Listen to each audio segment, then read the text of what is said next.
ध्यान देना बेटा, जैसे तुमको बोला ऐसे देना। Okay, so coming back to the chapter, we were watching this about the Banjaras and the Tandas, difference between the nomads and the itinerant groups. We have explained, है ना? So how the army people were getting the goods through the help of Banjara peoples and their postures. Now many pastoral tribes reared and sold animals such as cattle and horses to the prosperous people. Different caste of petty peddlers also traveled from village to village. They made and sold wares such as ropes, reeds, straw, matching and coarse sacks. Sometimes mendicants acted as wandering merchants. There were castes of entertainers who performed in different towns and villages for their livelihood.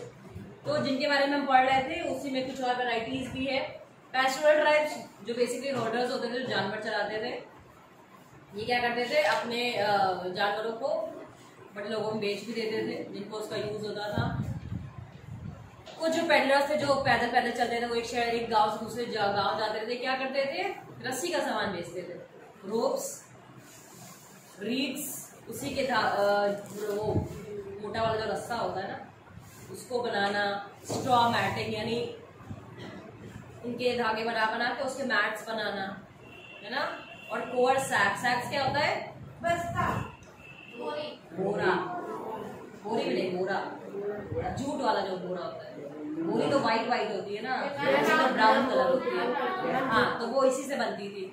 ठीक है, तो ये सारी चीजें। फिर उसमें भी एक वैरायटी थी जो कि घूम के परफॉर्मेंस देते थे। सीधे बैठो, बात समझ में आ गई? तो ये इनका बेसिक काम था। मेंडिकेंट जो मेंट्स करते थे, मोची कह लो, है ना, शेप करते थे जिस चीजों को, ये क्या करते थे, घूम घूम के मर्चेंट्स का काम करने लगे थे, व्यापारी बन गए थे। Changing society, new castes and hierarchies. As the economy and the needs of society grew, people with new skills were required. Smaller castes or jatis emerged within varnas. For example, new castes appeared amongst the brahmanas.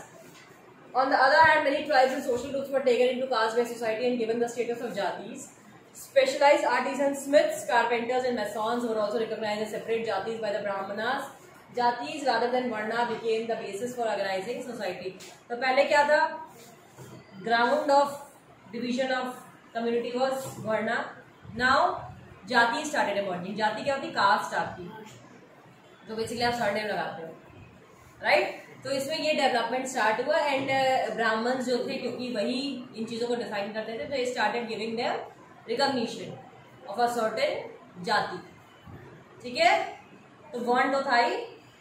जो lower caste था उसमें कई सारे लोग काम करने लगे थे ना, तो उन्होंने अपने डिफरेंट कम्युनिटी बनाई। वो जैसे पहले बनता था जुलाहा, मोची, धोबी, ये सब थे क्या, लोअर क्लास, राइट, जो शूद्रास कैटेगरी थी।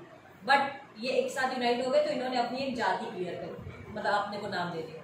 ठीक है, तो सोसाइटी हैज एक्सेप्टेड दैट, जाति ने। Among the Kshatriyas, new Rajput clans became powerful by the 11th and 12th centuries. They belonged to different lineages such as Hunas, Chandelas, Chalukyas and others. Some of these too had been tribes earlier. Many of these clans came to be regarded as Rajputs. तो बहुत सारे ऐसे scheduled tribes थे जो कि जंगलों में रह रहे थे, बट बाद में they have started proving themselves कि इनके पास भी पावर है and they are able to do the war, go for the war. तो इनको भी, इसमें भी कई सारे कम्युनिटीज डेवलप हो गई, जातिज डेवलप हो गई, जैसे हून, चंदेल, चालुक्य और अदर्स, ऐसे बनते गए। ठीक है, ये जो वंश थे, चालुक्य वंश था, चंदेल वंश था, हून वंश था, है ना, तो इनको बाद में राजपूत की कैटेगरी में एक्सेप्ट कर लिया गया। Fine, they gradually replaced the older rulers, especially in agricultural areas. Here a developed society was emerging and rulers used their wealth to create powerful states. तो उन्होंने मिल के अपना एक अलग अलग साम्राज्य बनाना स्टार्ट कर दिया। Got it? Yes, ma'am. The rise of Rajput clans to the position of rulers set an example for the tribal people to follow. Gradually, with the support of the Brahmanas, many tribes became part of the caste system. But only the leading tribal families could join the ruling class. A large majority joined the lower jatis of caste society. On the other hand, many dominant tribes of Punjab, Sindh and the northwest frontier had adopted Islam quite early. तो basically ये जो tribes थे जंगलों के अंदर, ये बाहर निकल के आने लगे.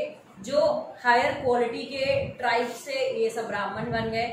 उसके बाद जितने बचे वो सब शूद्रास की कैटेगरी में चले गए.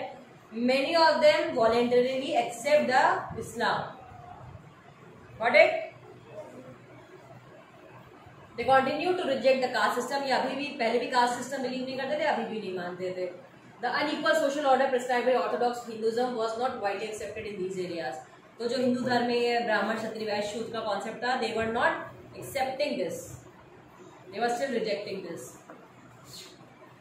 And the tribals were more.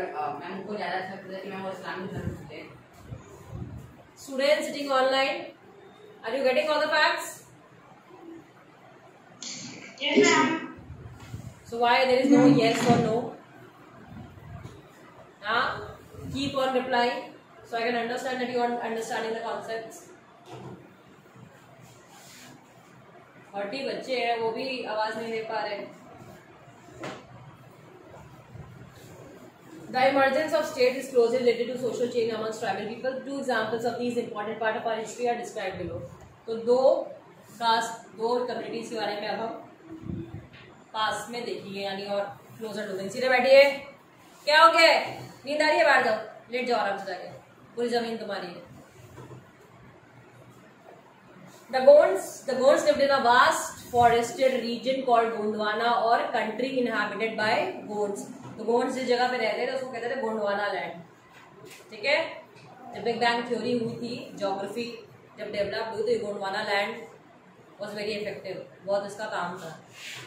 They practiced shifting cultivation. Shifting cultivation क्या होती है? देखो बगल में लिखा है.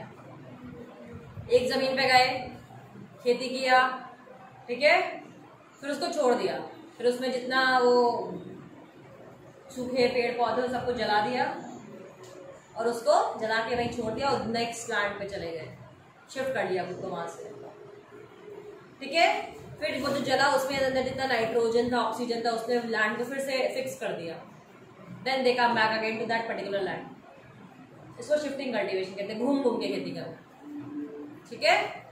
ताकि एक पर्टिकुलर लैंड की जो कैपेसिटी होती है प्रोड्यूस करने की वो खत्म ना हो. ठीक है. उसको रिटेन करने के लिए they have used this shifting cultivation. एक ही जमीन में लगातार आप खेती करते रहेंगे तो उसकी जो फर्टाइल कैपेसिटी है वो खत्म हो जाएगी. For that reason they started using the shifting cultivation.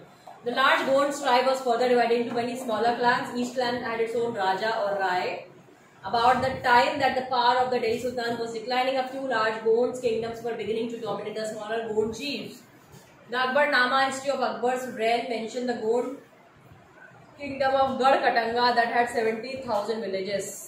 मतलब ये इतना बड़ा लैंड था कि इसके अंदर 70,000 गांव थे. ठीक है. सुनाई दिया? माफ कर लो.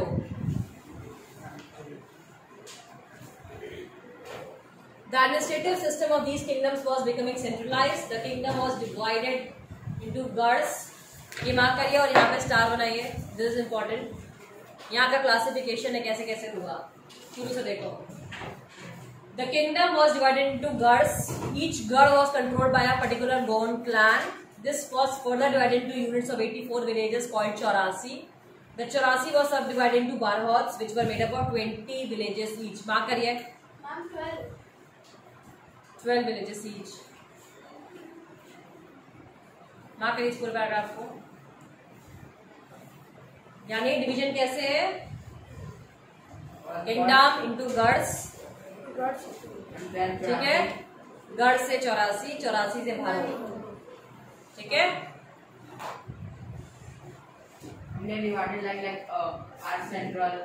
Correct. Local, state, central. Division क्यों जरूरी है? For the better administration. Got it. तो जिसका हेड जो होता था उसको या तो राजा कहते थे या तो राय कहते थे. तो एक राय सरनेम आप सुनते हैं जिसको आप भूमिहार कहते हैं.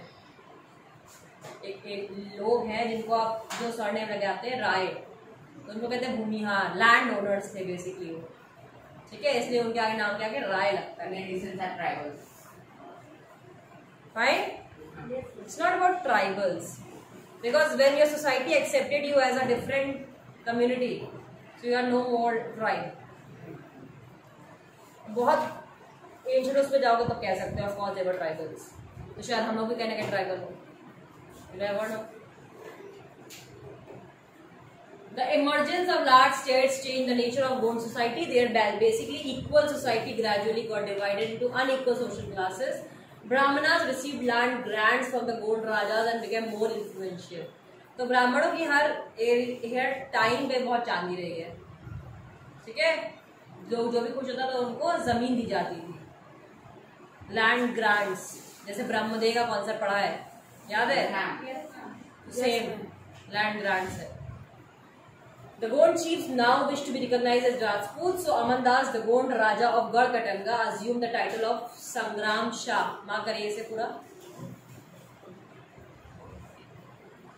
तो ये जो गोंड्स थे इन्होंने अपने को राजपूत क्लेम कर दिया था, और जो इनका हेड था अमनदास, उन्होंने अपने नाम के आगे सरनेम में लिया था संग्राम Shah. His son Dalpat married Princess Durgavati, the daughter of Salvahan, the Chandel Rajput Raja of Mahuba.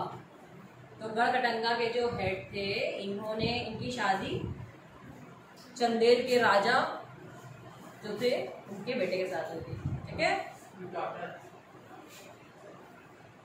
हाँ बेटी के साथ, Dalpat and Durgavati. Fine, that means कि उस टाइम सोसाइटी ने इन लोगों को राजपूत मान लिया था। फाइन, क्या तुम कर रही हो बेटा एंजल,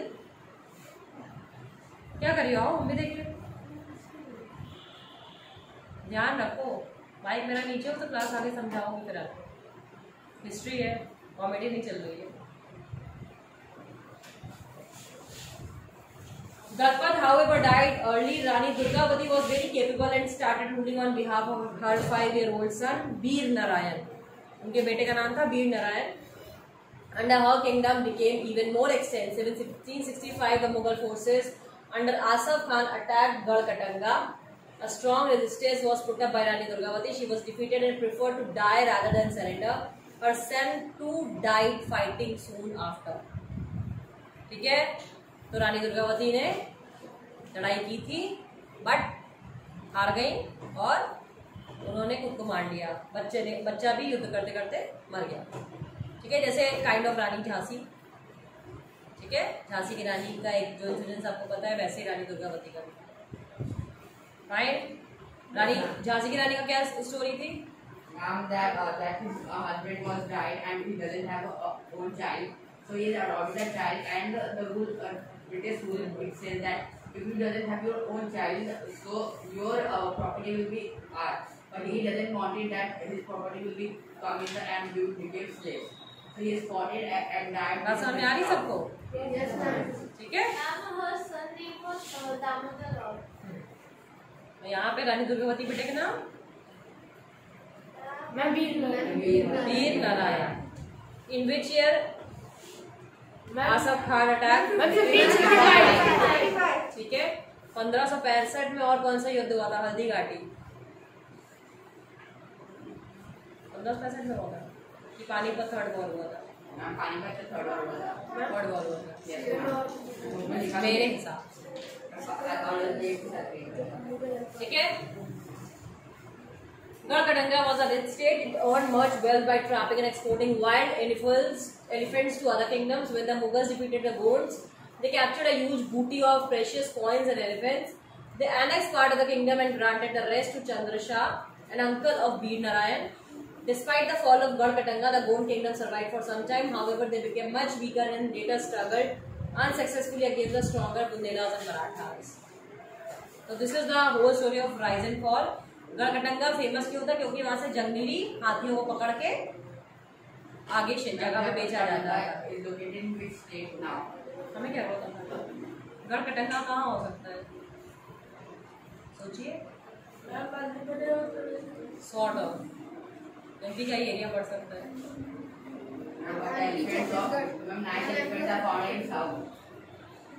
नहीं, साउथ नहीं, रानी दुर्गावती और ये सारे नाम इधर के हैं। अभी हिमाचल प्रदेश तो नर्मदा एंड तापी रिवर ये तो उधर हो गया ना, प्लेटियो एरिया, छत्तीसगढ़, एमपी, ईस्ट का बात तो प्लेटियो एरिया। मैप पे रिकॉल करो, येलो कलर। मेन वही है, एमपी से स्टार्ट होते हुए जितना सदन में चले जाओगे तो ज्यादा कम्युनिटी दिखने लगेगी। ऐसा नहीं कि यूपी में नहीं है सब जगह। Basically they wanted a forest area, तो wherever you find a forest area, तो जब मुगल ने इन पे अटैक किया था तो व्हाट डिड दे डू, इन्होंने उसको जीत के उसका सारा सामान लूट के और जो एरिया था वो चंद्र शाह को हैंड ओवर कर दिया था, जो कि वीर नारायण के अंकल थे। ठीक है, इस सारा सिचुएशन होने के बाद कुछ टाइम तक तो गोंड किंगडम सर्वाइव किया, then started falling down, shattering down. So this was the whole story of Gonds. Now moving to the Ahoms. ये भी एक बहुत बड़ी कम्युनिटी थी जो कि बहुत स्ट्रॉन्ग कम्युनिटी थी। The Ahoms migrated to the Brahmaputra Valley from present day Myanmar in the 13th century. Myanmar की लोकेशन समझ में आ रही कहाँ है? Right? They created a new state by suppressing the older political system of the Guyans, landlords. During the 16th century, they annexed the kingdoms of Chutias and Kutch Hajo and subjugated many other tribes. The Ahoms built a large state, and for this they used firearms as early as 1530s. By the 1660s, they could even make high-quality gunpowder and cannons. तो इन्होंने आसपास की जो छोटी छोटी communities थी उन सबको मिला के एक बड़ा अपने कम्युनिटी डेवलप कर लिया था। बचने के लिए इन्होंने क्या सीख रखा था? Fire arms. आग की वो तीर निकलते थे ना बड़े बड़े, 1530s तक। 1660 में इन्होंने क्या किया था? तोप बनाना शुरू कर दी थी। बारूद, गन पाउडर क्या होता है? बारूद, वो इडली वाला गन पाउडर नहीं, जो खाते हैं ना, गन पाउडर ही कहते हैं ना। रखो वहीं पे। किस बच्चे का है बेटा? हाँ, बच्चे का नाम देखो, देखो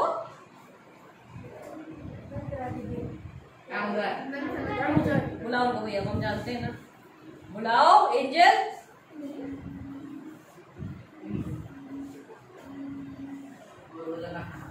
और स्लो मोशन में पढ़ो तुम। उड़ गए, बैठ जाओ, देख आओगी तुम्हें। समझ में आ गई story? However, the Ahoms faced many invasions from the southwest. In 1662, the Mughals under Mir Jumla attacked the Ahom kingdom. Attacker का नाम मार्क करिए। Despite their brave defense, but the Ahoms were defeated. But direct Mughal control over the Ren could not last long. तो मुगल ने इनको capture तो कर लिया था, बट ज्यादा दिन इसके ऊपर कैप्चर कर नहीं पाए। However, the Ahoms faced many invasions from the southwest. In 1662, the Mughals under Mir Jumla attacked. अच्छा, ये पढ़ लिया। The Ahoms stayed dependent upon forced labor. Those forced to work for the state were called packs. यानी पे यहाँ पे बंधुआ मजदूरी कराई जाती थी। फोर्स लेबर, जबरदस्ती पकड़ के उनसे मजदूरी कराई जाती थी, गुलामी कराई जाती थी। तो जो काम ये करते थे, जो लोग ये काम करते थे, वो कहते थे पैक, PAI के। ठीक है। A census of the population was taken. Each village had to send a number of packs by rotation. उसके अंदर जितने भी गांव थे, वो रोटेशन में जितने पैक भेजने होते थे वो नंबर देते थे। People from heavily populated areas were shifted to less populated areas. Ahom clans were thus broken up by the first half of the 17th century. The administration became quite centralized. Almost all adults males served in the army during war. At other times, they were engaged in building dams, irrigation systems, and other public works. The Ahoms also introduced new methods of rice cultivation. ठीक है, तो जो वहाँ के आदमी थे वो क्या करते थे? वॉर के टाइम वॉर में होते थे, अदरवाइज वो बिल्डिंग कंस्ट्रक्शन का काम करते थे। ठीक है, उन्होंने नया तरीका बनाया था चावल उगाने का। तो मतलब चावल उस समय तक आ गया था खाने में। ठीक है, वही तो कह रहे लोग चावल अवल खा रहे थे, रोटी का आई थिंक कॉन्सेप्ट नहीं आया था।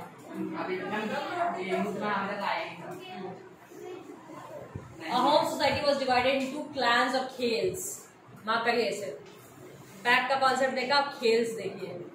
There were few castes of artisans. So artisans in the Ahom area came from the adjoining kingdoms. A Kher often controlled several villages. The peasant was given land by his village community. Even the king could not take it without the community's consent.